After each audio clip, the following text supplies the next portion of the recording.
Muchísimas gracias a todas las personas que estáis conectadas, que os vais conectando y sobre todo a Alejandro. Bueno, Muchas gracias, Alejandro, ¿cómo Virginia. estás? Un placer estar aquí contigo.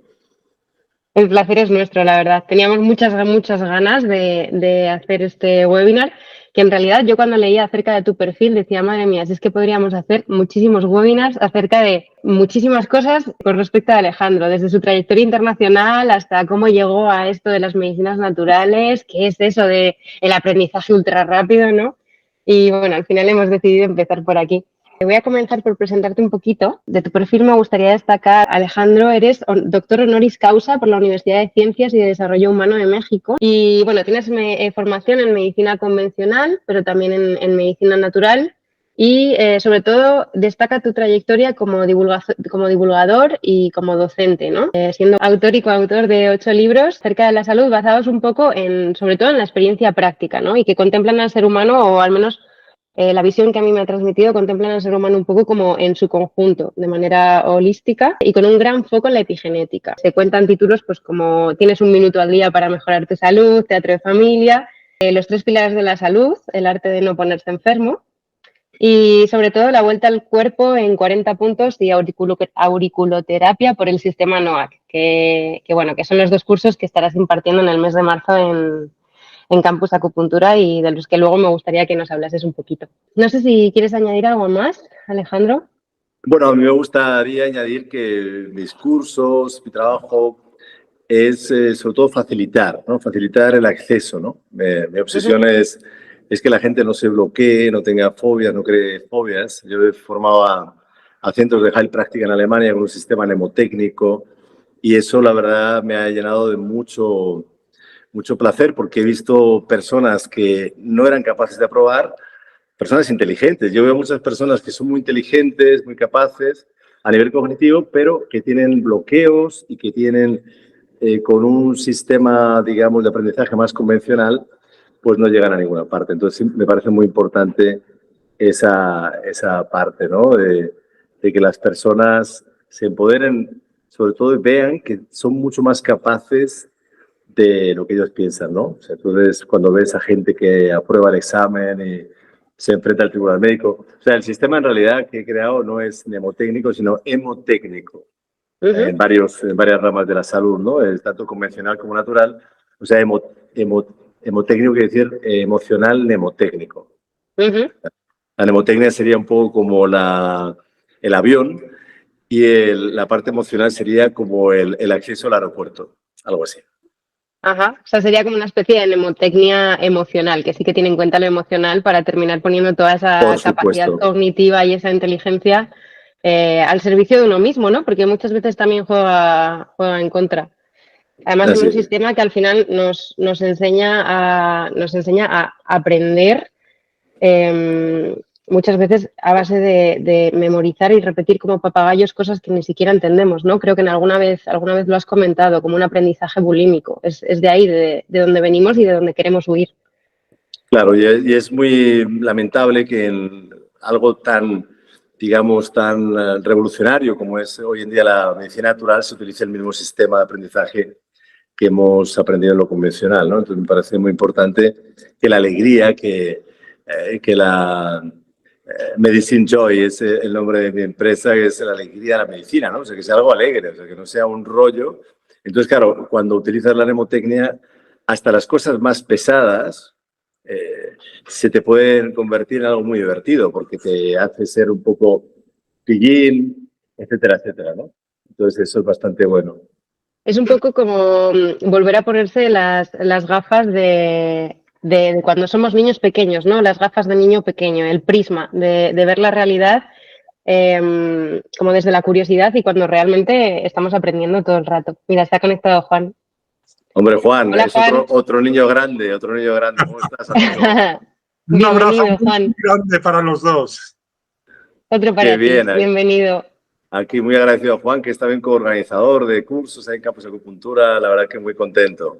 Eso es. Estuve hace poco en Perú con Juan, asistiendo a su curso de craniopuntura y bueno, fue una maravilla, me quedé fascinado. Y un poco lo que hace un poco, no, mucho, lo que hace Juan es lo que estamos hablando, que esa parte del niño interior como que se activa en los cursos, ¿no? Que podemos ser personas serias a la hora de no poner a nadie en peligro con la salud y todo eso, pero la alegría, esa cosa de niño grande que tiene Juan, pues hace que... Y por cierto, utiliza mucha mnemotecnia también, ya lo descubrí. Justo lo iba a mencionar. Yo he sido alumna de Juan, he tenido el grandísimo placer de ser alumna de Juan. Y bueno, de hecho, si hay algún oyente conectado que haya sido alumno, que lo mencione porque vamos, tendrá más credibilidad incluso, ¿no? Pero para mí es que sales con la lección aprendida. Yo es lo que le digo a todo el mundo. A ver, Alejandro, que este webinar es para hablar de ti. Eso es. He venido a hablar Pero vamos, tuve el placer de ser alumno de Alejandro hace muchos, muchos años con el curso de la vuelta al cuerpo en 40 puntos, y solo puedo sinceramente recomendarlo desde el corazón. O sea, creo que más que un curso es una experiencia, es divertido, el aprendizaje es mucho y además es permanente. Porque yo todavía me acuerdo de cosas de Alejandro, ¿no? De Napoleón y María Antonieta y el hígado y la vesícula biliar y tal. Y no sé, estamos hablando de esto hace 12 años o 14 años, una cosa así. O sea, divertidísimo, pero como dice Alejandro, el aprendizaje no tiene que ser soporífero, no tiene que ser aburrido, ¿no? Sino que se pueden aprender cosas importantes, serias, de una manera divertida, que es además un aprendizaje mucho más, pues yo creo que genuino, permanente y sobre todo eficaz, ¿no? Sí, pues sí. De hecho, si no me equivoco, bueno, luego nos hablarás un poquito más de ellas. Me gustaría que nos contases acerca de un poco los sistemas mnemotécnicos o las estrategias mnemotécnicas que has terminado desarrollando, pero se basan un poco en todo esto, ¿no? En la creatividad, en la imaginación, hasta cierto punto la fantasía. Claro, porque se trata de que el inconsciente esté relajado. O sea, ¿por qué las personas tienen un blackout? ¿Por qué las personas se quedan en blanco en los exámenes, en las pruebas? Y también, ¿por qué no decirlo? Porque cada paciente, que es muy interesante, es un examen. O sea, en el primer minuto el paciente va a decidir si tú le ayudas o no. Entonces llega Juan, un paciente, entonces ya en ese primer minuto ya está convencido. O sea, nada más entrar por la puerta, porque tiene la experiencia, por supuesto, pero tiene también la actitud, en fin, tiene la actitud terapéutica. Entonces, todo eso hace un montón. Entonces, cuando tienes un blackout, yo he tenido mucha gente que la ha rescatado de caos o quedarse en blanco es seguro en los exámenes, de todo tipo. ¿Qué pasa? Que el inconsciente, o sea, el cuerpo capta que tú estás teniendo una subida por el estrés, un estrés que puede matar, hay gente que le mata ese estrés, una subida de cortisol, una subida de adrenalina enorme. Entonces hay una reacción corporal a la acetilcolina que hace, y de repente yo he visto a gente que se preparaban para ese examen de práctica, que era muy importante para mucha gente, pues para poder ejercer la medicina en China tenías que ser práctica, tienes que ser práctica en Alemania, osteopatía, o sea, lo que sea, te da potestades médicas, ¿no? Si no, no puedes hacer ni osteopatía ni prácticamente nada. Entonces, claro, la gente decía, bueno, fisioterapeutas, por ejemplo, se creaban un estrés innecesario. Al final, pues yo les conectaba con el yo futuro. El yo futuro que te dice, merece la pena romper tu matrimonio, matar a los hijos, tirar a la mujer por la ventana o al marido. O sea, merece la pena por un examen, por muy importante que sea ese examen. O sea, no hay nada tan importante. O sea, eso por un lado es la parte básica, ¿no? Entonces, claro, se quedan en blanco. Yo he visto a gente que entraba al examen que era un tribunal médico, todo, y llegaban allí, se quedaban en blanco, paralizados. Además, el alemán es muy perfeccionista. Se quedaban en blanco y entonces ya de repente empezaban a entrar en modo Dalai Lama. Ah, todo está bien, ¿para qué quiero aprobar este examen? Digo, ¿para qué crear tanto estrés para luego tirar todo por la ventana? O sea, que es algo que no, como que no tiene sentido. Una cosa puede ser muy importante, yo quiero hacer esto y lo hago y tal, pero un sufrimiento exagerado, relativizar las cosas es muy importante y entonces vas a evitar quedarte en blanco. Entonces, si tienes además anclajes mnemotécnicos, o sea, por eso digo que es hemotécnico, o sea, hemotécnico, emocional y mnemotécnico, siempre vas a poder tirar de un hilo. Entonces, te preguntan algo y un momento, por favor. Claro, yo todo lo tenía transformado en historias, pues eso, las enfermedades infecciosas, por ejemplo, las transformaba en historias de mujeres si eran bacterianas, de hombres si eran virales. Por ejemplo, el virus de la rabia era Hitler, una mujer colérica era el cólera, pero además era una exmujer porque es una exotoxina, y entonces llevaba un vibrador al tinte, se lo encogía. Bueno, y toda la historia quedaba ya anclada. Entonces yo les decía, hombre, no le digas al médico nada del vibrador y de la señora y tal, porque va a decir, ¿esto qué es?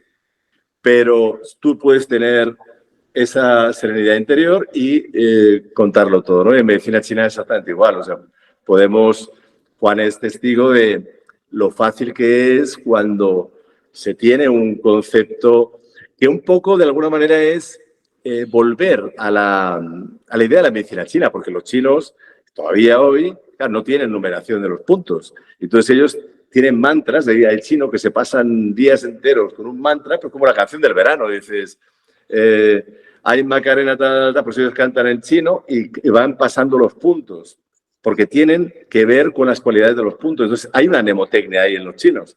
Cuando llegan los occidentales, creo que fueron los jesuitas franceses, llegaron allí a China, vieron el Leyin, lo tradujeron, vieron el primer meridiano que aparecía en Leyin, el del pulmón, y al primer punto le llamaron pulmón 1, pero los chinos no tenían ese concepto. Entonces, lo que yo hago con los sistemas mnemotécnicos es trasladar de nuevo esa idea de fantasía, de cuento, para que sea mucho más fácil el aprendizaje. De hecho, la gente lo aprende en cuestión de nada. Yo te digo, por ejemplo, el meridiano del estómago. Claro, si fuera un solo meridiano, vale, porque tenemos un montón de meridianos. Entonces, ¿dónde empieza? ¿Dónde acaba? Es súper importante saber dónde empieza y dónde acaba. Entonces, simplificar. Eso no quiere decir que luego no vayamos a maestros como Liu, que es un gran maestro, porque hay dos cosas que te comentaba antes, Virginia, antes de la emisión, que una cosa es lo que tenemos que saber y otra cosa lo que tenemos que entender. Entonces, cuando la gente se pone a querer entender lo que hay que saber y a saber lo que hay que entender, pues estamos mal. Entonces, yo creo que lo importante es diferenciar bien claro. ¿Qué hay que saber? Yo tengo que saber que tú te llamas Virginia y que Juan se llama Juan. A mí, de entrada, yo sé además cosas de Juan porque somos muy buenos amigos y me puede interesar por qué te llamas Juan, ¿vale? Porque tu padre, porque esto, porque lo otro. Eso sí es interesante. Pero de entrada, si yo tengo un curso de 50 personas y yo les hago a todos aprenderse los nombres de todos en el primer momento para calentar motores mnemotécnicos. Yo creo que esto lo viviste, ¿no, Juana? O sea, Qué buena. Entonces, a veces, claro, si dices 10 personas, vale, pero 50. Hay gente que dice, yo, por ejemplo, a mí no me gustan los nombres. Yo llamaría a todo el mundo, a mí no me ofende para nada que la gente no se acuerde de mi nombre. Porque yo no me acuerdo de los nombres. O sea, yo tengo a veces, me acuerdo de historias clínicas de hace 20 años, de esto, de lo otro, de cosas que me han interesado. Aquí en América Latina, que he visto cosas increíbles, y también en España, en Alemania, en fin. Eso sí me interesa, pero el nombre, a mí no me interesa el nombre de la gente. Pero en una sociedad donde no sabemos el nombre de las personas, tenemos un problema. Igual pasa con muchos conocimientos que no nos interesan, pero que los podemos trasladar. Ya sabemos, por ejemplo, el meridiano del estómago que empieza debajo del ojo, entonces yo lo traslado a una bacanal romana, porque es una imagen, eso se llama una situación comodín. Entonces, los diferentes puntos yo los puedo convertir en historias. Claro, al principio requiere un poco más de esfuerzo mental, pero claro, yo cuando utilizas la mnemotecnia, al final resulta que el esfuerzo mental de asociar es un 10% del trabajo y el 90% es repetir. Y repetir no requiere prácticamente energía, es como ir con el coche boca abajo en punto muerto, cuesta abajo, ¿no? Entonces, claro, eso hace que podamos realmente asociar cosas que no nos olvidemos. Yo te digo, los romanos están en la bacanal, es el estómago, y vemos la comida con los ojos. Tenemos dos ojos, van por los dos lados del cuerpo, entonces estamos ahí. Y los romanos mastican la comida. Entonces ya sabemos que va a bajar por la cara, la mastican, la tragan, la mamá le da comida en el pecho, luego lo digerimos y vamos con esta posición andando, caminando hacia abajo y llegamos al último punto, el punto pozo, que es estómago 45. ¿Y por qué sé que está en el segundo dedo, en la parte externa, en la parte de allá? Porque tengo dos ojos, dos dedos. O sea, eso es un ejemplo de muchos. Y claro, Por eso cuando me dicen estos son trucos, no son trucos cuando se convierten en algo mucho más complejo, son estrategias. Entonces, claro, te sirve desde el principio del aprendizaje hasta el final, los Zanfu. La teoría de los Zanfu no hay que memorizarla, lo que hay que hacer es entenderla. Y ahí necesitas un maestro que te la explique.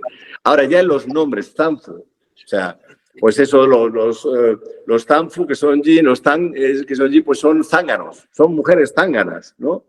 Y los Fu, pues eso son los que están fuera, los hombres que están afuera. Entonces empiezas a jugar con el chino, me da igual el idioma que sea. Yo sé que si me tengo que ir a un país donde se habla Swahili, yo lo que voy a hacer es que voy a aprender 200 palabras en unas horas, en nada de tiempo, porque yo ya sé, vale, esto quiere decir esto. Entonces, la mnemotecnia que consiste en cosas que yo no sé, asociarlas con cosas que sé, porque eso lo hace el cerebro automáticamente. Entonces, se trata de que realmente da igual que sea medicina china, medicina convencional. O sea, un ejemplo de medicina convencional muy claro es el del sistema hormonal. El sistema hormonal, yo tengo ahí una historia, bueno, todo como lo hemos hecho con caricaturas. Yo tenía un amigo actor que hizo las historias para el audio y le tenía que pegar porque se moría de la risa cuando estábamos grabando y era una cosa muy seria, ¿no? Entonces, claro, de repente dices, ¿por qué el TRH se llama TRH? Bueno, tiroidea releasing hormone, tiene la lógica del nombre y tal, pero bueno, tienes que aprendértelo, tienes que saberlo. Y sobre todo tienes que saber que esa hormona se forma en el hipotálamo y no en otro sitio. Entonces eso es algo que hay que saber. Es lo que digo, Juan, Virginia, Alejandro, nos llamamos así y no vamos a darle más vuelta. Yo no tengo por qué contar a la gente que yo tengo el nombre de una novela de mi padre. Bueno, pues a lo mejor es interesante para alguien, pero yo no voy a ir a todo el mundo. Hola, me llamo Alejandro, una novela de mi padre. Me decía, este tío, qué raro es, ¿no? Entonces, tú ya sabes que TRH está en el hipotálamo, que la TSH, tiroidea estimulante, está en la hipófisis, que la T3 y T4 están en la tiroides. Eso hay que saberlo, no hay que entenderlo. Ahora, lo que hay que entender, y eso sí que es importante, para entender hay que relajarse. Cuando vemos una película, estar relajado, máxima relajación. No hay que estar ahí pendiente a ver qué quiere decir. Hay que saber que si tú tienes los valores sanguíneos, el T3 y el T4, están bajos y el TSH está alto, quiere decir que el problema está en la tiroides. Pero si el problema es que el TSH está bajo y el T3 y T4 está bajo también, el problema está en la hipófisis. Eso hay que entenderlo. Pero si tú ya intentas entender que por qué se ha creado esto aquí, o la anatomía, esa hay que saberla. O sea, por qué el deltoides está ahí, por qué esto, por qué lo otro. Eso es lo más importante, ¿no? Que la gente realmente se la pasa pues volviéndose loca. Yo, por ejemplo, te digo que en una semana te enseño, o les enseño, os enseño los artículos de todas las constituciones europeas. ¿Por qué? Porque se utiliza un casillero mental, entonces ya tienes una estructura. O sea, la mnemotecnia es una mezcla de estructura y fantasía. Si yo solo utilizo la estructura, me convierto en alguien con esclerosis múltiple mental. Si utilizo solo la fantasía, Alzheimer. O sea, se trata de tener estructura. Si yo no tengo una estructura, o sea, si yo decido que los meridianos yang van a ser todo historias más bien masculinas, van a ser todo, no va a haber excepciones. Incluso tengo la excepción del hígado, que para mí es Napoleón, pero le pongo con tacones, o sea, se ha transformado un poco como está ahora más de moda y tal, ¿no? Entonces, algo así que... Entonces, claro, tú te aprendes los puntos pozos en un momento y ya sabes principio y final porque está todo articulado. Y luego, además, pues esto va a hacer que tengas un efecto, pues un poco lo que he visto con Juan, ya voy a hablar otra vez de Juan. Tú vas a su curso de craneopuntura y sales con el conocimiento puesto. O sea, no tienes que irte con ese libro, con lo que sea, a ver si estudias dentro de 5 o 6 años, a ver si me lo aprendo, porque lo hemos hablado con Juan. Vas a muchos cursos que tienen los apuntes, se quedan ahí en una estantería y benditos apuntes, ahí se acabaron, ¿no? Entonces yo creo que es muy importante esa idea. O sea, yo a la gente no dejo salir de mis cursos, sino les hago trabajar. O sea, yo eso soy un poco como Juan, somos un poco malas personas. Eso de trabajar, que trabajen ellos, ¿no? Entonces, al final, digo, el que no se sepa el ciclo de los meridianos y esto y lo otro tal, yo te lo pongo muy fácil. Ahora, si tú no te lo aprendes, sales o bien con una guillotina te cortamos el cuello o no sales. Ahí está claro. Entonces, claro, mucha gente cuando dice no tengo buena memoria, ¿por qué lo dice? Eso es una gran mentira. Yo las personas con mejor memoria que yo he conocido han sido alumnos míos en la selva venezolana, indígenas, analfabetos, que no sabían contar más que 1, 2 y muchos. Esa es la forma de contar. Imagínate los 40 puntos, explicárselo a ellos era un lío. Pero era fácil porque ellos tienen esa capacidad oral. O sea, el tema de la alfabetización de la población es algo maravilloso. O sea, que en España no hay ahora analfabetos como había hace 50 años, o mucho menos. Es fantástico en muchos países, cada vez menos. Lo que pasa es que estamos convirtiendo, ahora además con la inteligencia artificial, estamos convirtiéndonos casi todos en semi-analfabetos. Que es mucho peor, porque yo tengo un gran respeto a la persona analfabeta porque tiene unas grandes ventajas mnemotécnicas, por ejemplo. Ellos tienen que memorizar, o sea, la tradición de los juglares franceses, alemanes, de los griegos, la tradición en España, mi amiga Victoria, que es una cuento, narradora oral que te cuenta historias de Gerineldo, esto, lo otro, son historias larguísimas, poemas, la canción de Golán, la canción de Golán, te la contaban y había mucha gente que te la contaba con pelos y señales y no sabía leer y escribir. Entonces, ¿qué pasa? Que cuando tú sabes leer y escribir, un fenómeno que se da mucho entre los especialistas, médicos, fisioterapeutas, enfermeras, etcétera, es que tienen una extraordinaria memoria a corto plazo. Y digo a corto plazo con un poco de recochineo, pero es verdad. O sea, es decir, la memoria a corto plazo te va muy bien para aprender. Antes hablábamos, Virginia y yo, de la palabra aprender, ¿no? O sea, de coger, de agarrar, ¿no? O sea, si hay mexicanos escuchándome, no entiendan mal las cosas porque ustedes son muy mal pensados.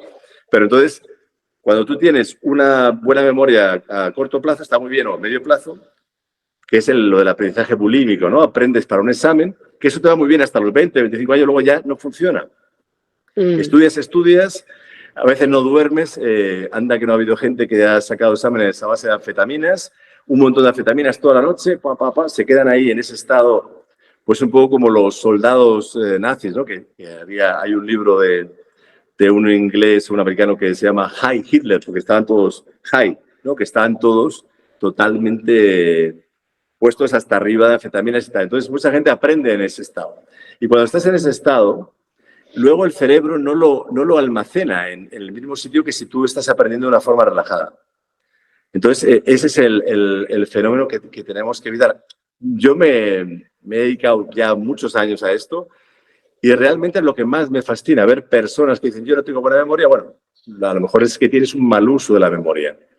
Entonces, sí, es verdad que hay gente que tiene una memoria más absoluta, pero llegado a un punto, yo calculo que a los 12 años casi todos los niños dejan de tener ganas de estudiar.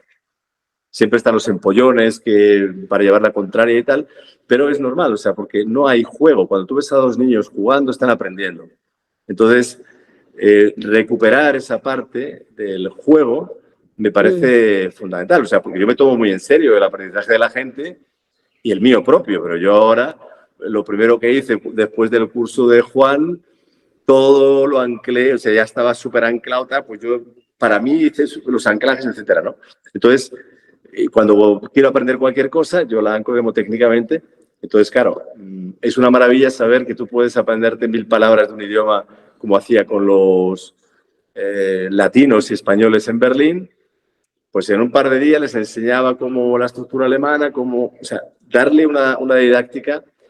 ¿Quiere decir que van a hablar perfecto alemán al cabo de unos días? No, pero van a tener una facilidad ya para toda su vida a la hora no solo de aprender alemán, sino de aprender cualquier cosa. Entonces, hay personas que le dan el tema de la medicina china mucha importancia a entrar en la profundidad antes de tener el andamiaje superficial bien fijado. Entonces, ¿qué pasa? Tú imagínate, empiezas a hacer la casa por el techo, es absurdo. Entonces, yo creo que yo tengo la convicción de que en la primera clase de medicina de todas las escuelas del mundo, yo les enseñaría o pediría que les enseñaran a quitar un dolor de cabeza con los puntos de acupuntura con las manos. Y vosotros que os dedicáis a esto sabéis que se puede quitar un dolor de cabeza en muchos casos, en muchísimos casos. Entonces, fíjate cuántos médicos son capaces de quitar un dolor de cabeza. Es una pena, ¿no? Porque es algo fácil. No te estoy hablando de quitar un cáncer con las manos, papito, un punto, quita un cáncer, no. Un dolor de cabeza. Y no te estoy hablando tampoco de la peor cefalea en racimo, esto, lo otro, sino cuánta gente está ahí hinchada a medicamentos porque no tiene herramientas básicas, ¿no? Entonces, claro, cuando tú ya empiezas con ese buen pie de actuar, empiezas a tener como otra forma, otra actitud, otra intención y también otra actitud. En Holanda, por ejemplo, cuando estudian microbiología, quieren estudiar la dopamina, o sea, cómo funcionan las dopaminas, ellos no empiezan con la, digamos, bioquímica y luego pasan a la enfermedad, sino que empiezan mostrándoles a enfermos de Parkinson. Entonces tú empiezas a desarrollar una empatía, eso me interesa. En cambio, el otro es totalmente abstracto, ¿no? Pero bueno, si tengo que aprender la bioquímica, pues yo voy a transformar estas fórmulas en historias. Porque si no, lo más probable, a no ser que luego sea bioquímico y esté todo el día en el laboratorio, claro, si te vas acordando de las cosas, si estudias medicina china y estás todo el día tratando a gente y tal, pues claro que al final aprendes. O sea, no quiere decir que el aprendizaje convencional no valga para nada, ni mucho menos. Pero la historia es, ahora además, con toda la llegada de la inteligencia artificial que está convirtiendo a la gente en cada vez menos inteligentes, porque prácticamente ya nadie lee. A mí me pasa, o sea, yo ahora a veces me tengo que forzar para leer. Yo era un gran lector antes y ahora pues te acostumbras a esa pereza de las imágenes, de esto, lo otro. Entonces realmente es un músculo, o sea, la parte está cognitiva, ¿no? Entonces si tenemos la capacidad de anclar más, pues vamos a reconectarnos con esa cosa infantil, que a los 12 años, como decía antes, la mayoría de los niños ya se van, ya no quieren saber nada y entonces llega un momento, yo lo he visto con muchos fisioterapeutas en Alemania, gente muy formada, muy preparada, muy capaz y desarrollaban lo que yo llamo el síndrome de deformación continua. No deformación. Entonces, ha hecho acupuntura, entonces me falta osteopatía. Y entonces luego hago osteopatía y me falta tal, y me falta, bueno, pero no, yo prefiero que hagas solo acupuntura o hagas solo osteopatía, pero relájate. O sea, porque tú eso lo vas a transmitir a tus pacientes, esa sensación de no es suficiente. ¿Cómo que no es suficiente? Claro que es suficiente. Entonces yo creo que esa es otra de las partes que me parece súper interesante, ¿no? O sea, salir de esa especie de el Fortbildungssyndrom, Juan, que se llama allí, ¿no? Que es además un síndrome realmente de que no tiene fin y al final acaba la gente quemada. Entonces, cuando yo he visto a gente más mayor, de 50, 60 años, con unas fobias al aprendizaje enormes, que de repente se les quitan, para mí esa es la mayor satisfacción. Más que aprendan medicina china, porque mira, uno puede decir, mira, ya hay bastante gente haciendo medicina china o convencional o esto o lo otro. Pero lo que hace falta es más gente, más o menos feliz, menos acomplejada, menos llena de fobias, porque toda esta gente se te va pegando. O sea, yo quiero, de alguna manera, lo que hablábamos con Juan también, ¿no? Pues un granito de arena, pero bueno, por lo menos un granito de arena. Y a mí el granito de arena, de quitarse esa autolimitación, me parece más importante que el aprendizaje en sí, de lo que sea, da igual. Completamente. No es que otros aprendizajes no sean válidos, ¿no? Pero al final logras con esto un método mucho más eficiente, que las personas salgan con la lección aprendida y además que después se acuerden de ello, ¿no? Y bueno, para hacer un poco de resumen, al final sería sobre todo la creación de historias, la imaginación, estas gafas de volver a jugar, ¿no? La asociación con cosas que ya conocemos y la repetición, las técnicas un poco que podríamos ver dentro de tus cursos, ¿no? Aplicadas por supuesto, a la medicina china. En concreto, bueno, ahora nos hablarás un poquito de la vuelta al cuerpo en 40 puntos, que en ese caso lo aplicas un poco más como a las bases, ¿no? Y a los fundamentos de la medicina china, y auriculoterapia según el sistema NOAC, que serán los cursos que estarás dando en marzo en Campus Acupuntura. A mí me gustaría que nos hablases un poquito de estos dos cursos, ¿no? De cómo se traduce en la práctica todo esto que estamos hablando, de la mnemotecnia, de la hemotecnia. Bueno, pues en primer lugar es a través del reírse. Juan estuvo presente, ¿no?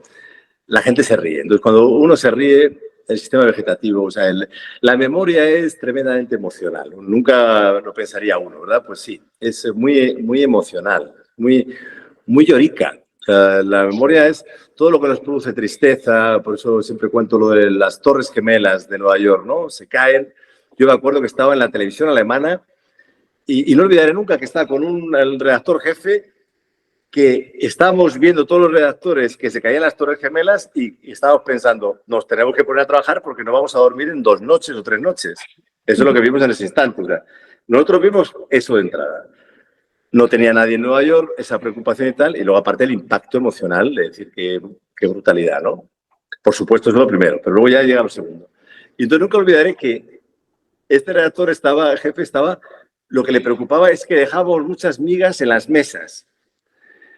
Y veía lo de las Torres Gemelas y seguía hablando de las migas. O sea, me pareció tan absurdo, me pareció de película de Groucho Marx o algo de Cantinflas, ¿no? Algo así, una cosa divertida dentro de la tragedia y tal. Entonces, cuando algo pasa que nos llama mucho la atención, nos vamos a quedar con ello. Por eso es tan difícil el crimen perfecto, porque nosotros retenemos muchas más cosas de las que creemos. O sea, de repente, Virginia o Juan, vais por la calle y de repente habéis oído un tiro y luego os enteráis que han matado a no sé quién.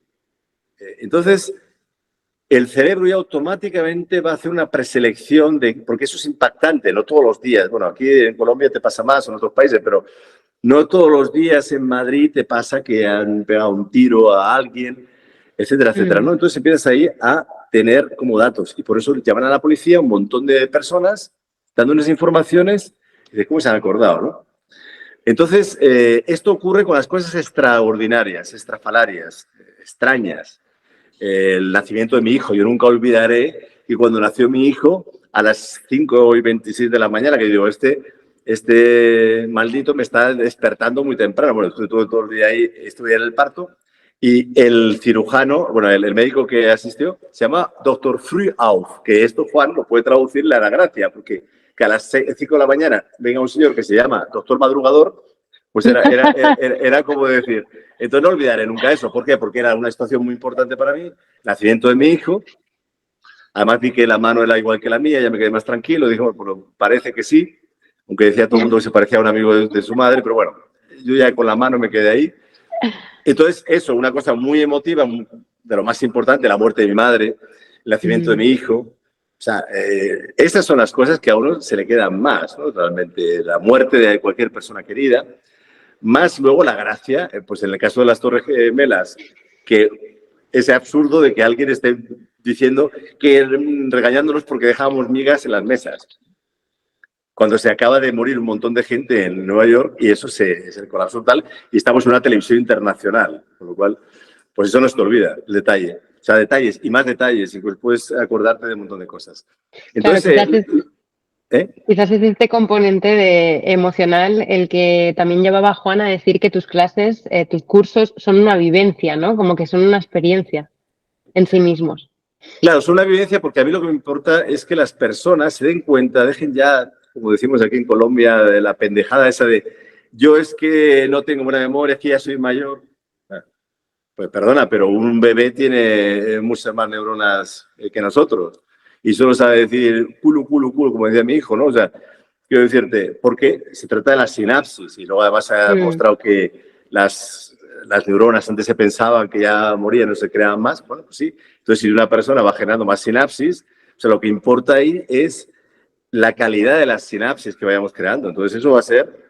Eso es como tener, sí, un coche que tiene muchos caballos, pero que no puedes utilizar más que unos pocos, ¿no? Entonces, a lo mejor un coche tiene menos caballos, pero puedes usarlos todos. Pues esto es algo así, ¿no? Entonces, cuando ya salimos de esa creencia de que no nos vamos a quedar con las cosas, que no hay manera y tal. Entonces, ya podemos empezar a entrenar. Por ejemplo, yo a Juan, sé que se llama Juan porque lo conozco hace muchos años, lo quiero mucho, es amigo. Entonces, no tengo que decir cómo se llama Juan. Pero si viene alguien de nuevas aquí en Colombia o en México, en España, donde sea, que se llama Juan, y me tengo que aprender el nombre por alguna razón, porque me debe dinero o algo así, yo le diré, yo pensaré, lo asociaré con Juan, porque es el gran amigo Juan. O lo asociaré con Juan el Bautista y lo veré como lo decapito y yo vestido de Salomé. Entonces, eso va a hacer que haya un momento, curiosamente, no solo se motiva la memoria, o sea, para memorizar, si vemos a un perro jugando con 3 naranjas en una sala que estamos todos ahí reunidos, no se nos va a olvidar jamás a ese perro jugando con 3 naranjas. Bueno, si es en dibujos animados, sí, pero en la realidad no se nos va a olvidar. Entonces, ¿qué hacemos cuando tenemos que aprender cosas que son muy rollo? ¿Qué es muy rollo?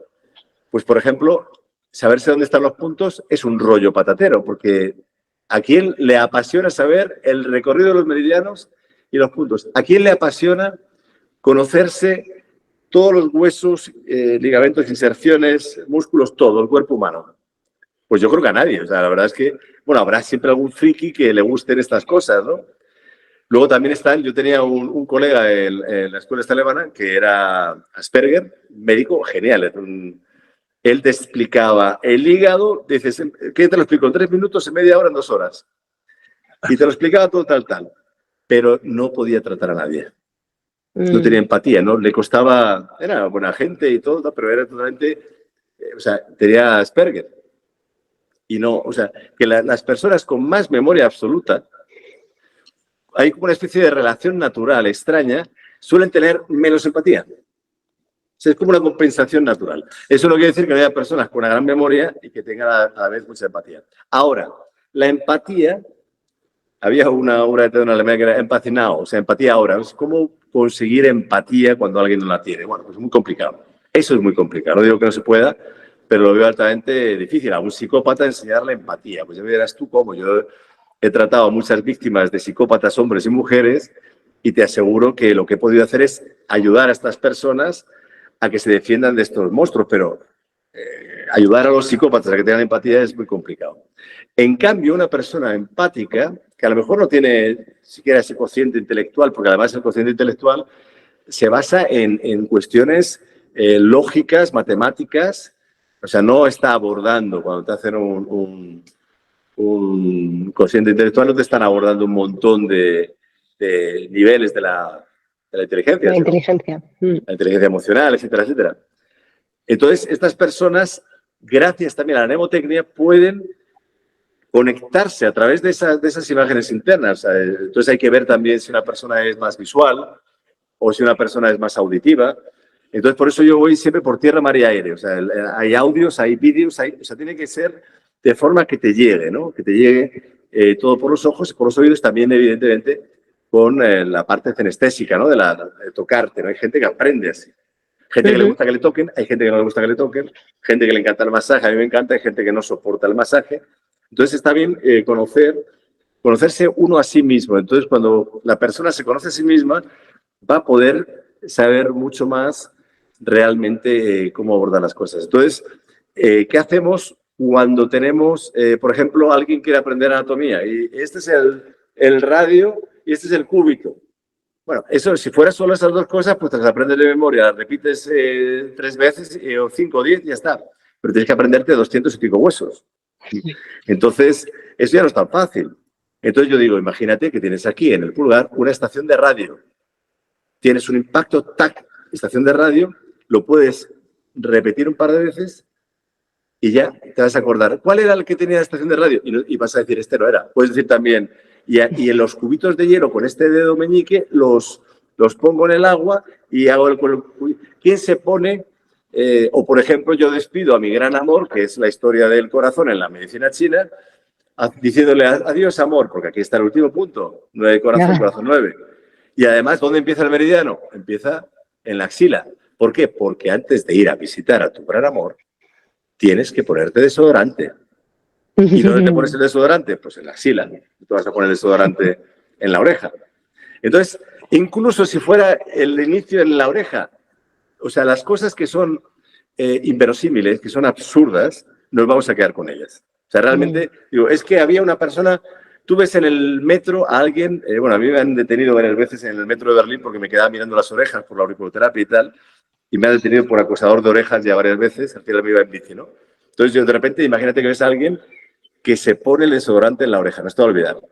Entonces se trata realmente de crear sistemas que no solo tengan como trucos pequeños, también en la medicina convencional, sino que haya una estructura. Por eso decía, la estructura que te dé Claro. paso a esa fantasía que va a poder permitirte aprender a una velocidad de vértigo. O sea, realmente yo lo que digo a la gente, si haces el curso y repasas, esto lo decía también Juan, después del curso de canocultura. O sea, él lo enseña, vamos, es imposible que sea lo mejor y realmente te queda. Ahora, si no haces nada con ello, yo enseguida me busqué ahí en Lima gente para tratar y tal, porque sabes que si no, esa parte que es el 90% de la repetición, del repaso, es algo fundamental.